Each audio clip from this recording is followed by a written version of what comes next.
Mon? Tara. Okay. Hi everyone! Good evening. Oh my God, may mic ba kayo? Hello? By the way, nakakapag-unmute ba kayo?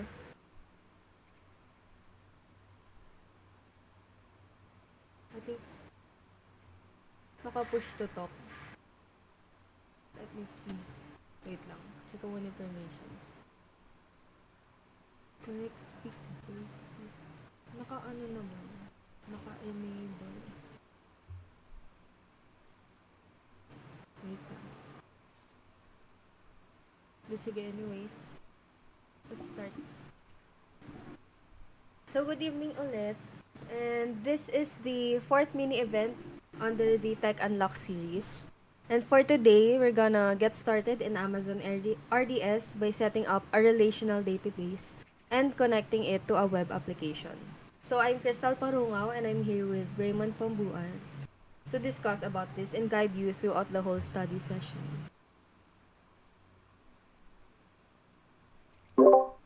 So for our Tech Unlock series, this is our second event for the Cloud Infrastructure Department. We already held all two events also for the Front-End Development Department. So last time we had the serverless contact form with API Gateway and Lambda, and this time we'll have setting up a relational database in RDS. And if you'll recall, we also used database last time, so this time it will be a little bit different. So for the next events, you also have here CloudWatch and CloudTrail for logging and monitoring with AWS. Local stack, it's AWS made local, and infrastructure as code with Terraform. It's a demo with EC2. So let's move on. Okay. So, since inopen natin tong study sessions for all members of AWS-CC Mapua, let's do a short recall lang kung ano yung database. So, what is a database? Let me break down this definition for you. A database is an electronically stored systematic collection of data. So, how is it electronically stored? This means that it exists in a device or the computer, either in the local environment, offline, or a cloud environment, which is online. So, it is a systematic collection of data. Lagayan siya ng data, pero anong pinagkaiba niya sa storage? So, ang pinaka-explanation lang nito, um, ang storage, lagayan lang siya mismo ng data. Any type of data na hindi mo siya kailangang ayusin. I mean, parang gano'n na nga. Hindi mo siya kailangang ayusin. Basta ang storage, paglalagyan mo lang siya ng data. But a database, systematic collection of data siya. Meron siyang structure, or actually pwede rin siyang unstructured. Pero may organization na ginagamit or system na ginagamit para ma-index yung mga data na nakalagay dito. So, a database can contain any type of data, including words, numbers, images, videos, and files, and even documents and other types of data na hindi mentioned dito.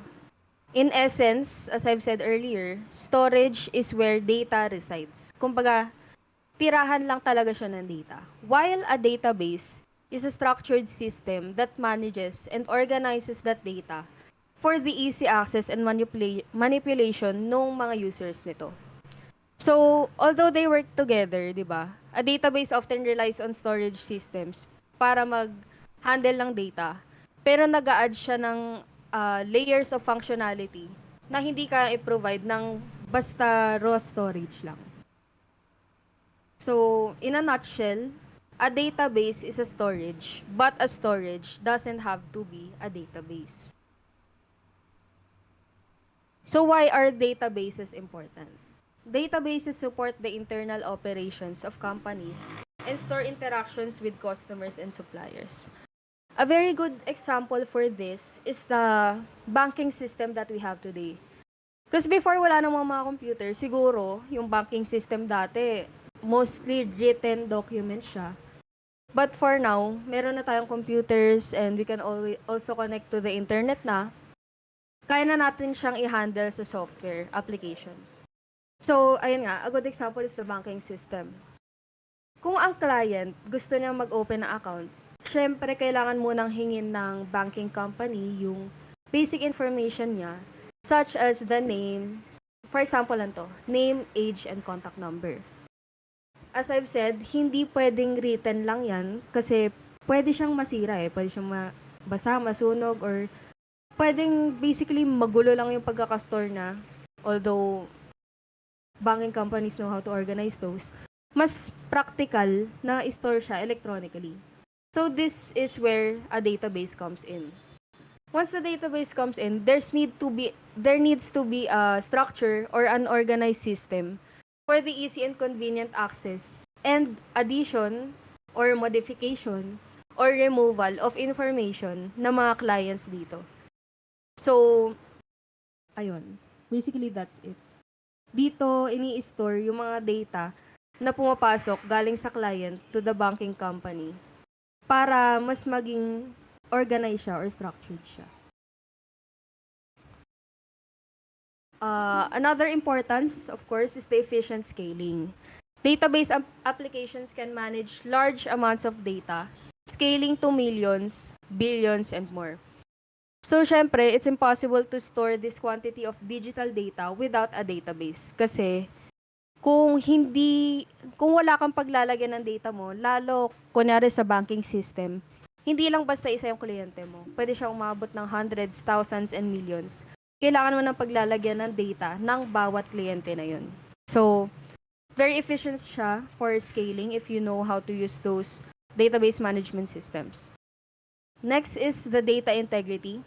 Databases often have built-in rules and conditions to maintain data consistency. And another importance is the data security. Databases support privacy and compliance requirements associated with any data.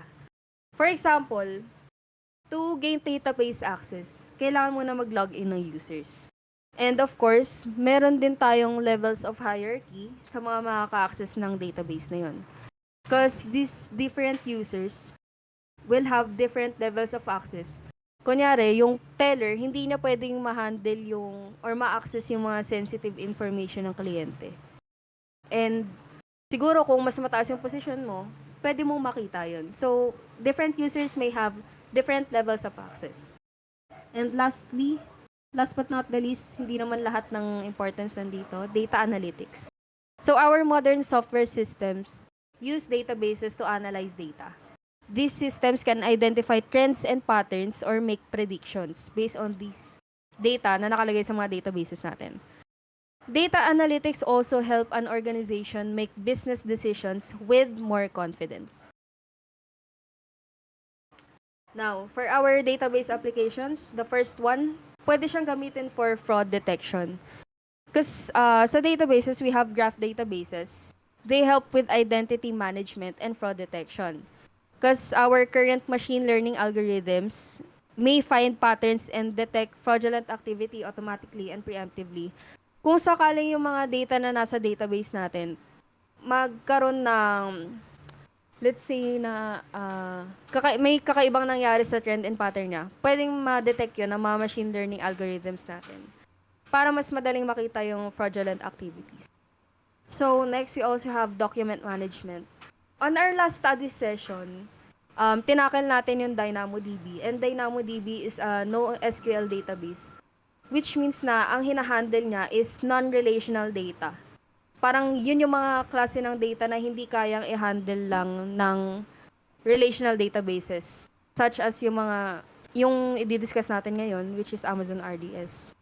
So, it can handle, these NoSQL databases can store and manage documents too, such as articles and contracts. And ma-allow niya yung mga organizations na mag-query and index ng documents kahit na hindi siya yung typical na relational data na kayang i-handle ng relational databases. And also, for gaming and entertainment, of course, many gaming and entertainment companies use databases extensively to provide rich media experiences.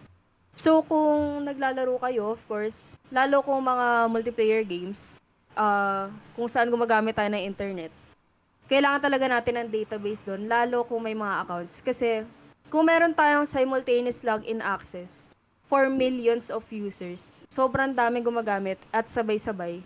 Siyempre, kailangan nilang i-access yung mga accounts nila. May iba't ibang klaseng progress yan. May iba't ibang klaseng objects na nandun sa accounts nila. Kailangan ng database dyan para mag-store ng progress na yon or objects na yon. At kanya-kanya sila. Hindi sila pwedeng pare-parehas. So, that's it for the gaming and entertainment. These are just some of the AWS services na nag-handle ng cloud databases.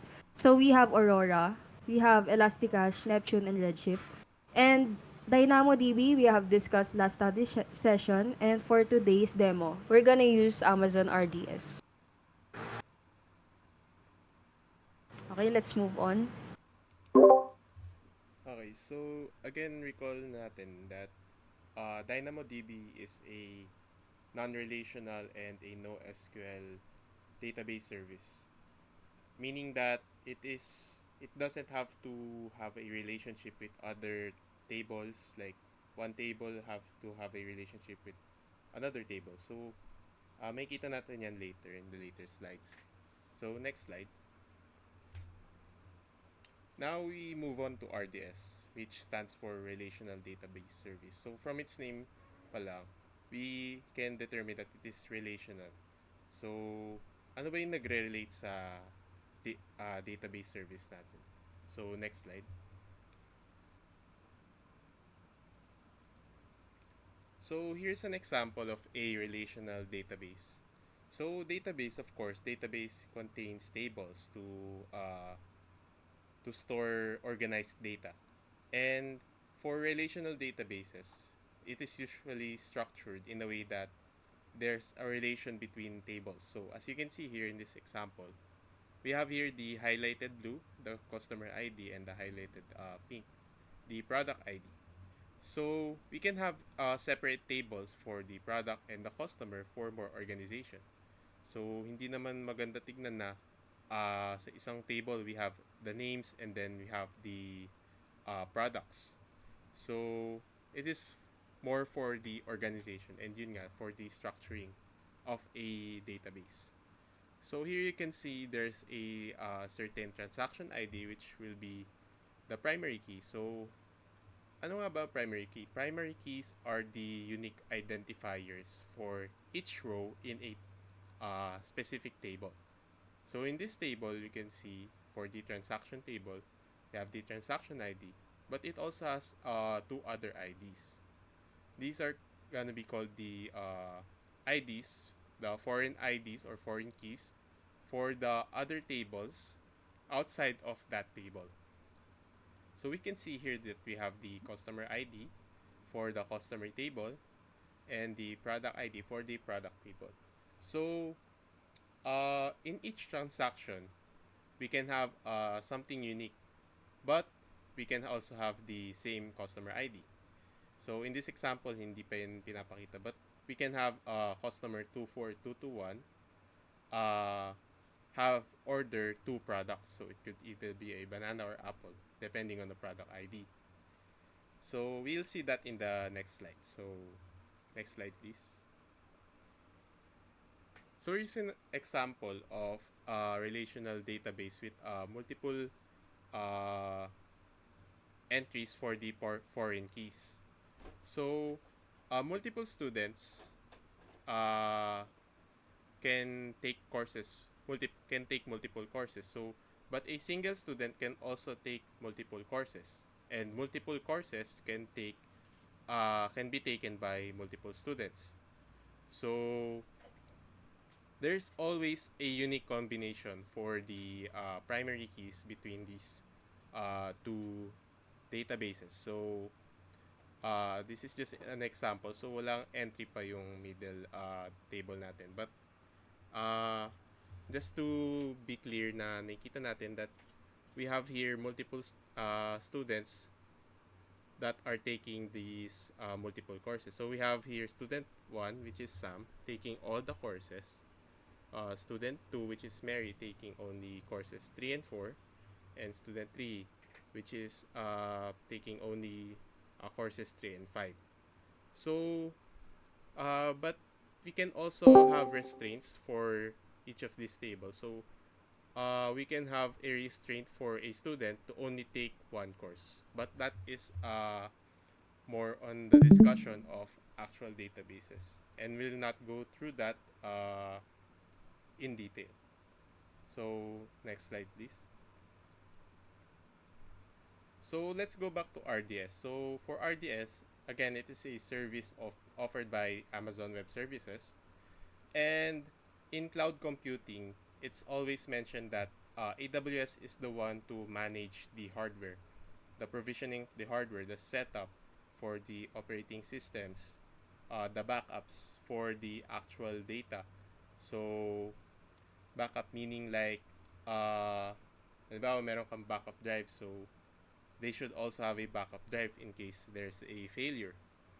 And for patching, in case there is a need to update either the operating system, the database engine. Also for storage auto scaling, so they have developed algorithms to auto scale the storage, so partition the drives in accordance to how much will be consumed by each customer and more. So AWS is the one handling all that, and all you have to do is just set it up by yourself. uh, but you don't have to build another computer, or you don't have to set up your own virtual machine, although you still have to set up the specifications for the database. So kung gaano kabilis magpo-perform ba yung database nyo. So do you need a faster CPU for that, larger RAM, or you need bigger storage for bigger data. So next slide. So, ano naman responsibilities ng user? So, again, nabanggit ko that users are the one to set up the software side of the database. So, you don't need to, again, buy a separate server to set up your database. You don't need to buy another hard drive to expand your database's storage. All you have to do is enter all that in AWS console, so that you can provision the database you are going to deploy. And also, fun fact then, RDS is hosted on an instance, so meaning there's a virtual machine uh, hosting the actual database, but it is dedicated only for the RDS. So that's for RDS. May kita nyo rin later sa demo kung paano sinaset up and pinoprovision. Para tayong window shopping. So, pipili ka kung gaano kalaki yung RAM mo, yung storage, and yung other types of specifications. So, next slide. So, here are some of the features for RDS. It has automated backups. Again, nabanggit na rin yan na AWS does automated backups in case there are point of failures. Since data is really important, especially in certain applications. And also snapshots. So what are snapshots? So it is a like the version of your either the volume of the drive, or the image, like the yung operating system. But we'll not go into detail since medyo complicated na to for this discussion. And there's also a point in time recovery. So if familiar ka sa Microsoft Word, there is an autosave point in time recovery. So it's similar to that.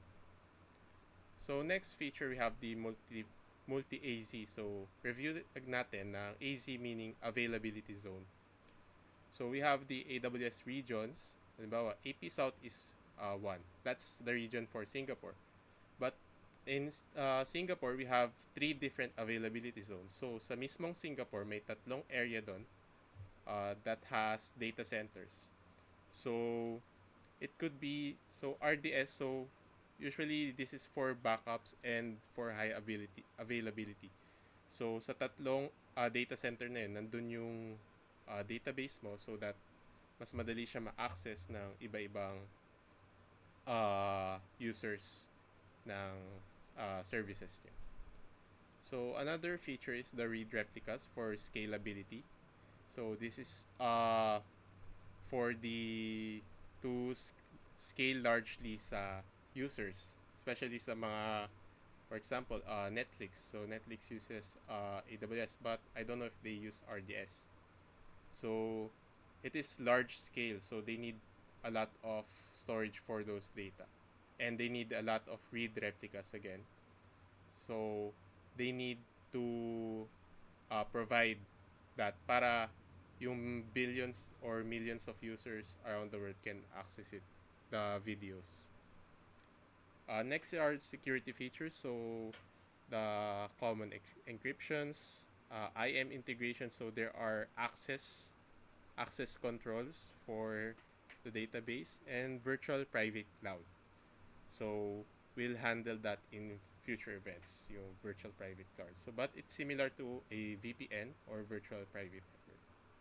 So lastly, there's monitoring and logging with Amazon Cloud Launch. So logging lang, straightforward. So next slide. Next, here we have the RDS supported engines. So these are the database engines. Ito yung alam natin usually. So if you took courses that utilizes SQL or like SQLite para basic versions ng SQL yon. So ito yung engine. So these are the ones that uh, run the actual database. So in my experience, I've used Microsoft SQL Server. So usually iba-iba rin yung features ng kada isa, but usually it's very similar to each other except for Amazon Aurora. So Amazon Aurora, nabanggit din to kanina. So it is a different service, but it is still under RDS because uh, it utilizes a relational database. So this is similar to DynamoDB. It's a completely different service, but it is still under RDS. So you can set up Amazon Aurora with RDS. So let's have an introduction to Amazon Aurora. So next slide. So Amazon Aurora, so ayan yung icon niya. It is a different service. But what is its difference with RDS? So it uses innovative shared storage architecture which decouples storage from compute. What does that mean? So hindi hindi nagfo-fully attach yung database nyo sa mismong hard disk nyo or sa storage nyo. So nabanggit kanina ni CK na databases must be tied with the storage. So in this case, Aurora. So this is an innovation by AWS. So it allows the storage to parang move through the different instances in different availability zones. So medyo complicated siya i-explains. Kaya briefly ko lang i-introduce here. And the additional features are, as claimed by AWS, are the 5 times performance, more read replicas with auto-scaling, higher availability, automatic backups na walang performance impact, and serverless. So if familiar kayo sa serverless, and yun yung main topic natin last tech session, tech unlock series session. So yung decoupling storage niya from the compute or the actual computer, that's what makes it serverless. So you don't have to set up yung mismong instance nyo. Like, hindi mo na kailangan mag-set ng RAM, kung gaano kalaki yung RAM, gaano kalaki yung storage, gaano kabilis yung CPU para sa database nyo to use a database. So it's similar to DynamoDB, but again, there's a lot of differences in its usage. So in its like structure as a database. So we'll see that in the next slide. So this is one of the best and easiest diagrams na nakita ko from Be a Better Dev channel on YouTube. So it's a mental model and usage problem example. So here we have RDS, but it's using Aurora. But still, Aurora again, it's relational, so very similar. So if titingnan nyo dito, uh, in RDS, you start with your data relationships. So you usually you build muna the diagram. So how does each table relate? So can multiple customers I mean can multiple orders be ordered by one customer? If that's the case, then you should configure it like that.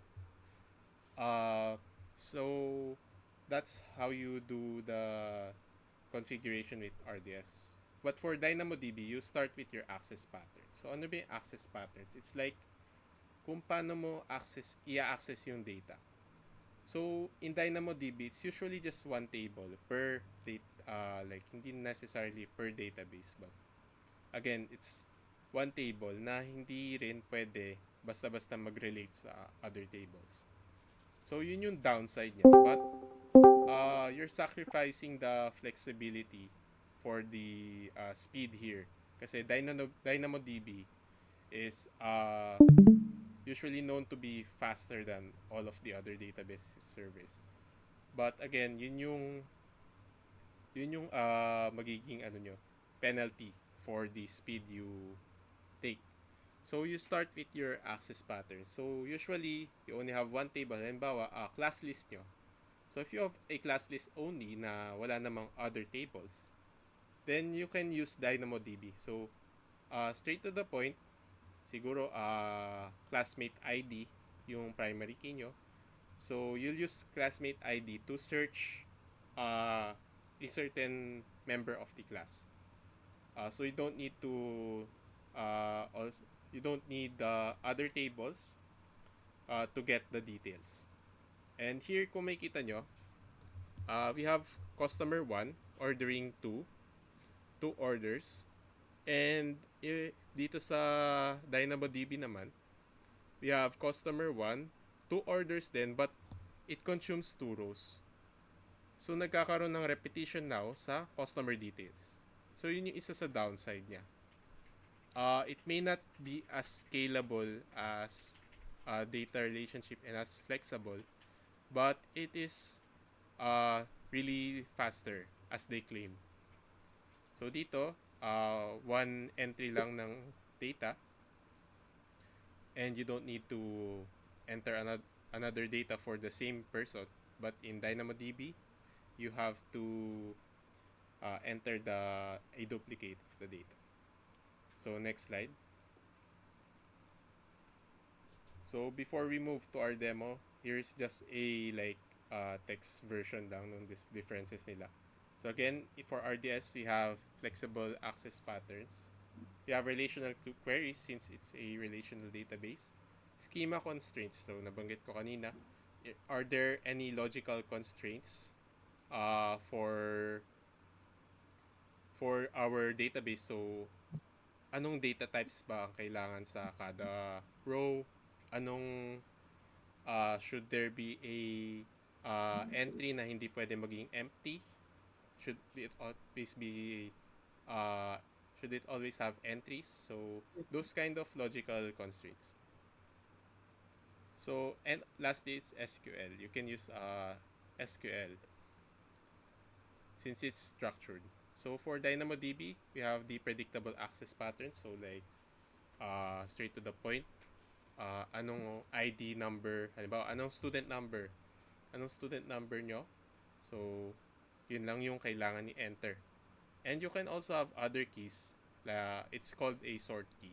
So, but it is still a different approach from RDS. So, again, ayan, nabanggit ko search key. So, you can have a sort key, tawag doon. And again, nabanggit ko rin kanina, you have to sacrifice the flexibility for faster performance. And it is no SQL. So that's it for the simple introduction to RDS. It may seem long, pero actually introduction lang talaga yan. The actual discussions are longer. So we'll move on to our demonstration. And thank you for listening.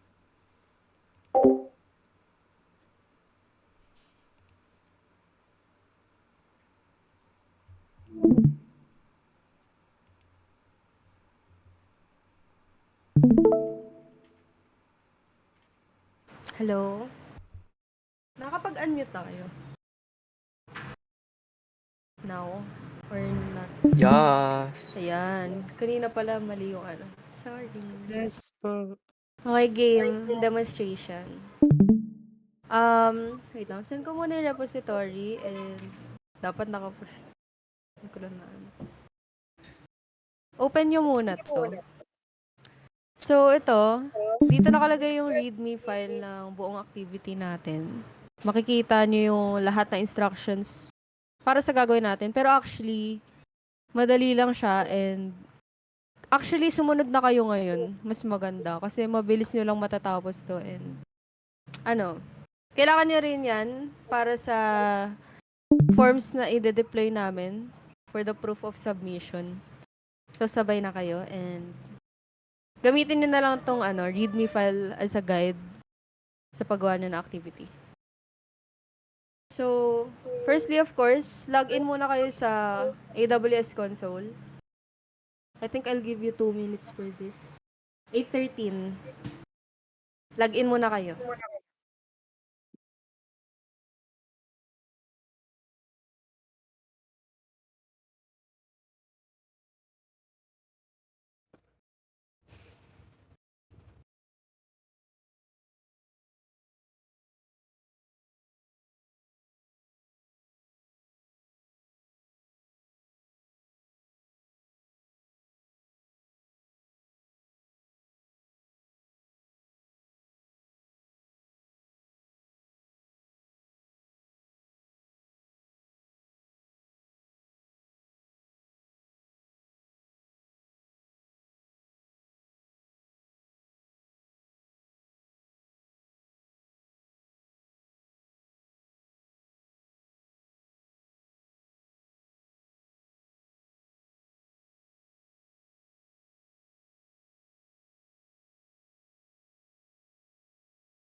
Nakapag-login na ba kayo?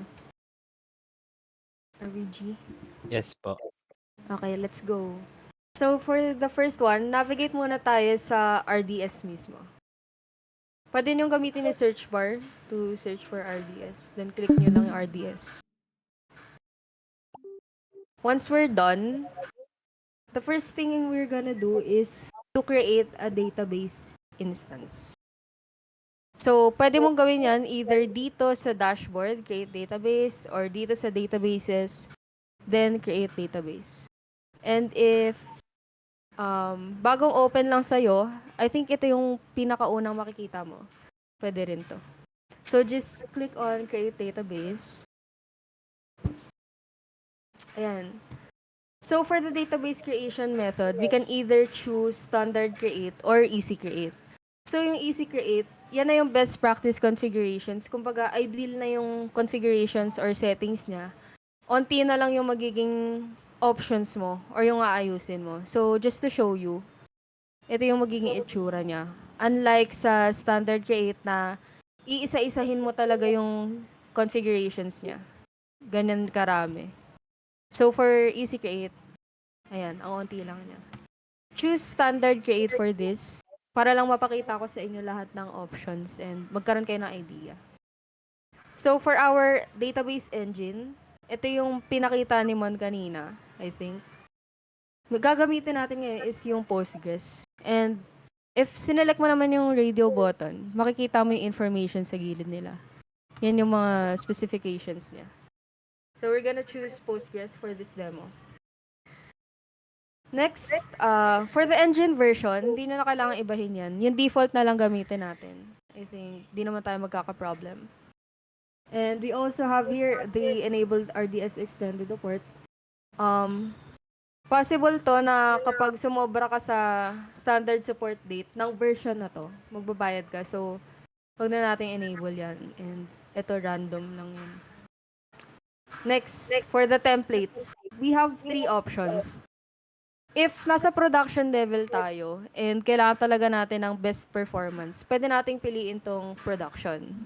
If we need a test environment, pwede natin piliin yung dev test. But for now, we're gonna choose the free tier para umiwas din tayo sa charges. And hindi naman natin kailangan ng pang-production level na template for this study session.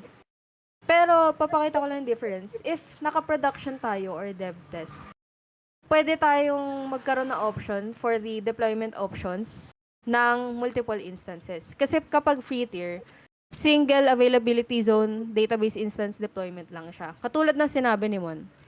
Meron tayong multiple regions and sa isang region, meron tayong multiple availability zones. Basically, ang availability zone, doon nakalagay yung mga data centers kung nasan yung mga servers natin. And kapag pinili natin yung production tsaka dev test, we have the option to deploy multi-AZ DB cluster deployment. Like dito, this is for 3 instances. This one is for 2 instances. What this means is magkakaroon lang tayo ng redundancy with our databases. Kunyari, 3 instances. Magkakaroon tayo ng 3 instances. So, per instance, nandun yung isang database natin. And meron tayong primary instance. Ito yung magdamag nating ginagamit talaga.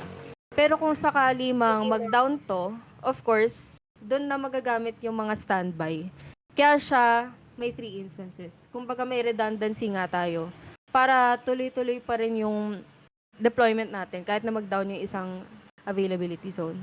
But for the free tier, single instance muna tayo. Single AZDB instance. So choose this option. Now for our DB instance identifier, ito lang yung name na lalabas once na nagawa na natin yung database instance under RDS. So for this, lagay nyo lang my first DB. Okay? For the sake of uniformity, ito na lang din. And then for the master username, Postgres, leave it as it is. And then self-manage yung gamitin natin. We have to create our own password. And for our password, master PW na lang. Or actually, you can do your own password, pero para nga uniform tayo, master PW. And then confirm. Yan, ganyan lang. Next, for our instance configuration, nabanggit kanina ni Mon na kailangan natin ng EC2 instance. Kasi kapag nag-deploy tayo ng database instance, need nating mag-connect sa server. So, dito pumapasok na kailangan din natin ng virtual machine. Under this, dito lang lalabas yung mga options natin kung ano yung magiging specifications ng virtual machine natin. So, for this one, kunyari, this is for the free tier, by the way. Ito lang yung options natin. Yung iba available ata siya for production and dev test. So, we have the DBT3 micro and the DBT4G micro.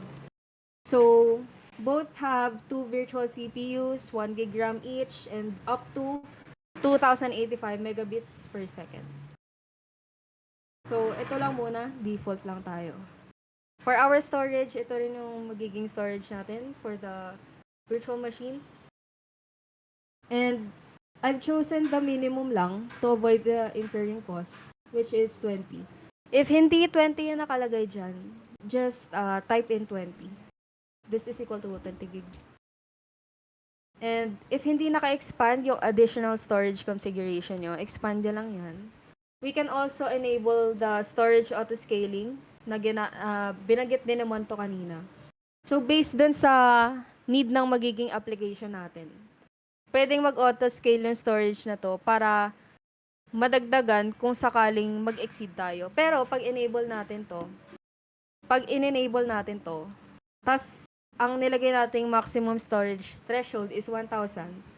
Once na sumobra ng 1,000 gig to, magkakaroon na ng charges. So, pwede nating enable yan or hindi. Pero, for this demo, enable natin. Hindi naman tayo susobra, I think. As long as ma-delete natin lahat ng instances later. And for the connectivity, hindi na natin ganong need problemahin to. But, ayan, what this means lang is kung gagawa tayo ng another EC2 instance alongside our database to test the connectivity. So, we don't need to connect na. And ayun, network type, we have the option to use the IPv4 addressing protocol o kaya dual stack, which means na pwedeng IPv4, pwedeng IPv6, or both of them. So, wag na nating baguhin yan. This is the VPC and this is the subnet group na magsasabi ng range ng DB instance. For the public access, typically, sa production level, no yung nilalagay dito kasi ang kailangan lang naman mag-connect is yung API gateway and yung mismong backend. But for now, since we're going to connect to a web app, ES natin yung public access. Just change that, please. Next, we have the VPC security group. We have to create a new security group. Ulit lang ES nyo yung public access kasi baka magkaroon kayo ng error later. So now, let's create a new VPC security group. Lagay nyo lang my DBSG. Okay. Next, this one is for the availability zone. Kung may preference tayo kung anong availability zone yung gagamitin natin, may options tayo. Pero for this demo, no preference. Ayan, hindi na natin need galawin to. And now for the additional configuration, hindi natin to babaguhin pero just for additional information, since we're using Postgres, the default database port for Postgres is 5432. Okay. Yan yung default niya. So, di natin babaguhin yan. And after that, we also have the choice for the database authentication. For this demo, password authentication lang and hindi na natin kailangan ito. Pero depende na yun sa magiging preferences sa future. But for now, the first one lang muna. Now, nabanggit ni Mon na pwede siyang i-integrate. Pwede i-integrate yung CloudWatch and CloudTrail dito sa RDS. So, for monitoring, ito yung pwede nyong i-modify para sa settings niya. But, hindi naman natin need to since hindi na natin sakop to. Pero, for now, standard lang muna. Yung advanced kasi pwede siyang mag-incur ng additional costs. So, depende na yun sa magiging CloudWatch pricing. By the way, watch out. Sa future, magkakaroon tayo ng study session for CloudWatch and CloudTrail naman. So, I think next na yun. Abangan nyo na lang. Under these are for monitoring nga. Yan. Hindi na natin problemahin yan. Hindi na natin babaguhin. These are the database options. This is for the backup, the encryption. Yan din yung mga binanggit ni Mon kanina. And wala tayong babaguhin dyan at all. So these are just the additional information for the estimated monthly cost. No need to worry because we're in the free tier and magde-delete tayo later ng instances natin. So, now, create database lang. Okay. Once na na-create yung database, medyo matagal to. Ilang minutes talaga siya. Close na lang to. And while we're waiting, I think yung iba wala pang pgadmin na application. So, to install lang, punta kayo sa repository. Tapos ito, kita nyo tong pgadmin4. Just click on that. Tapos dito yung exe file niya. Ito yung i-download nyo. Yung exe file. Once na na-download nyo, of course, install nyo sa PC nyo and gagamitin din natin yan. I think I'll wait for that until 8:28. Medyo matagal sila both, so install nyo na to. I'll wait until 8:28.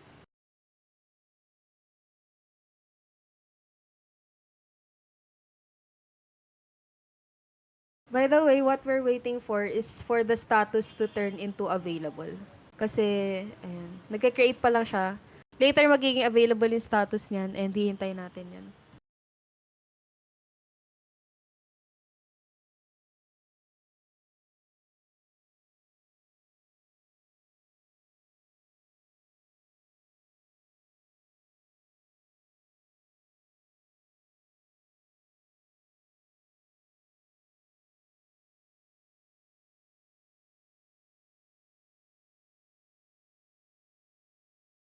Medyo patapos na to. Anyone? Kapag na-install niyo na yung PG admin, i-open niyo na siya kasi medyo matagal siya mag-load sa unang launch. So, open niyo na. Okay. Now, let's move on. By the way, kapag lumabas na to, naging available na siya. Available na ba siya? Backing up. Okay, available na yan. Once na successfully created database na, pwede nyo na siyang i-screenshot. Pero isama niyo yung username niya sa screenshot nyo. This is for the proof of submission lang or proof of doing the activity which will be deployed tomorrow or tonight. So, abangan nyo na lang. We'll inform you. Okay, once natapos na yung tagal niya mag-available. Pero ayan, once na successfully created na siya, open nyo lang yung My First DB na instance and then, ang pinakakailangan dito is i-copy nyo yung endpoint. Okay. Ito yung mga ginawa nating configurations earlier. Dito rin siya lumalabas. So, if may kailangan tayong i-modify, ayan na, nag-available na yung status niya. Pag may kailangan tayong i-modify na configuration, pwede na lang i-click to. Okay. So now, na-copy nyo na yung endpoint, hopefully. Let's go to PG admin. Before that, let me show you lang. If may kailangan kayo i-deploy na application, hindi nyo na to kailangan gawin, by the way. Tapos kailangan niya ng connection details, ito lang yun. Yung endpoint na kinopy natin, nasa host siya. Tapos yung port, yung sinabi ko kanina, yung default port for Postgres is 5432. Yung user, by default, Postgres yan. And yung password, yung ginamit natin na password, which is masterpw. And yung database, Postgres din yan. Yan. Ganun lang siya. Pero, ayan, hayaan na natin yan. Itong PG admin, siya lang yung GUI for the, I think for that 2. This is for the GUI na nag-handle ng connectivity and ng databases, especially and specifically for Postgres. So what we're gonna do now is connect tong PG admin na to sa RDS na AWS service, okay? So now, right-click on servers under the Object Explorer. Click register and hover on register and click server. And for the name, AWS-RDS. Yan. Connection, paste nyo lang ulit. Ito yung kanina kong nilagay sa Visual Studio Code. Ito lang din yun. Yung hostname or address, ito yung endpoint na hanapin natin earlier. And the port, by default, nakalagay na yan. The database, the username, Postgres yan. And ang ilalagay nyo na lang is yung password, which is yung pinili ng password kanina, or yung master PW na ginawa natin. So, we're gonna click save. Okay. Ito dapat yung lalabas and hopefully walang error. Once na nakita nyo na tong graph na to, ibig sabihin successful na yung connection natin from Amazon RDS to PG admin form. Pero kung gumawa tayo ng web application, kunyari, tapos kailangan natin gamitin yung services ng RDS, ng AWS, pwede tayong gumawa ng another database. So, let's create a database. Right-click on databases, hover on create, and click database. So, pwede natin yung pangalan dito is myapp-your name. Click save. Pero minsan nagkaka-error to randomly. Baguhin nyo lang. Kanina gumana to. Anyways, Naglolo ko talaga siya. Ayan, gumana na siya. Oh my God, kinabahan ako. Once na nagawa niya na yon, okay na yon. That's the last part of the activity. Pero, kung kaya naman, sana kita yung name nyo dito sa database name na to. Para, once na-screenshot nyo tong buong window, makita na sa inyo talaga to. And, I guess that's it for the demonstration. Hopefully, may natutunan kayo about Amazon RDS. And, nagkaroon ba kayo ng errors? Or what? Dito. Kasi, actually, nagkaka-error din ako dito. Pero, katulad nung kanina, inulit-ulit ko lang. Iniiba ko lang yung name nito ng database name. Tapos, gumagana na siya. Hindi ko alam kung bakit ganun. Pero, ayan, gumagana na siya. Nakikita dito yung active na database sessions, idle, etc. etc. So, I guess that's it. And just watch out for the forms that we're going to deploy for the proof of doing the activity. Okay. Once na na-screenshot niya na to, kailangan na nating i-delete yan. So, housekeeping na tayo ngayon. This is the last part of the session. So, nakita niyo na na-screenshot niya na to. To delete this, right-click on my app, yung database niyo, tapos disconnect from database niyo lang. Yan. Tapos yung AWS-RDS, disconnect from server niya lang. Then, remove server. Ganun lang ginagawa ko. Tapos, exit nyo na yan. And then, ito yung mahalaga. Huwag kayong mag-iiwan ng instances or any running service sa AWS console nyo. Kasi baka mag-incur ng additional costs or charges. So, punta tayo dito sa databases. Click nyo lang yan. And to delete, click the radio button. Actions, then click delete. Tapos ito, untick nyo lang to, create final snapshot and backups, hindi natin kailangan yan kasi demo lang naman to. And then, we acknowledge, chu. Then, to confirm deletion, delete me lang. Medyo matagal din tong deletion. Mga 5 minutes din ata to. So, ayun lang. Magwe-wait lang kayo and double check nyo lang lahat. And that's it. Okay na. So, before we end, let's do a photo op muna. Turn on your cams if you can.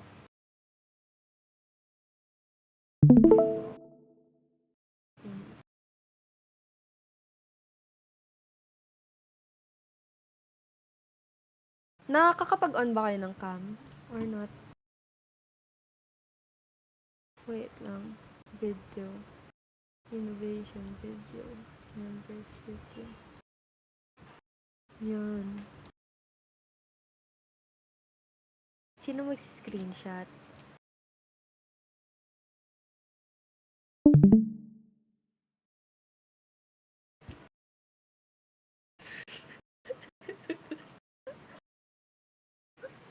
Ay, naka-unmute po. Ay. Game na? Game. CJ? Go-on ka? Wait up. Wait up. Ayaw. Give me, Yeah.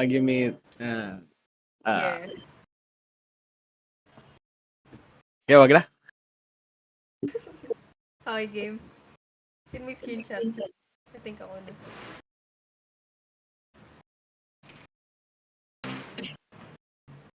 Gumalaw si Amir. One more time.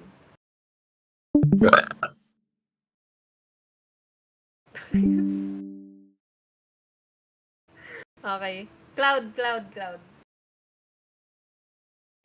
2, 3. Okay. Thank you, everyone. Hope you learned a lot. No, thank you. Thank you. No! Magpasa kayo badge din yan. Sayang. Or certificate. Yan emoji yan, Marky.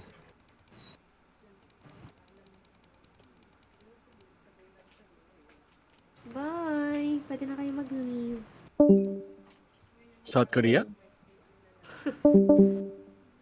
Taiwan? Japan?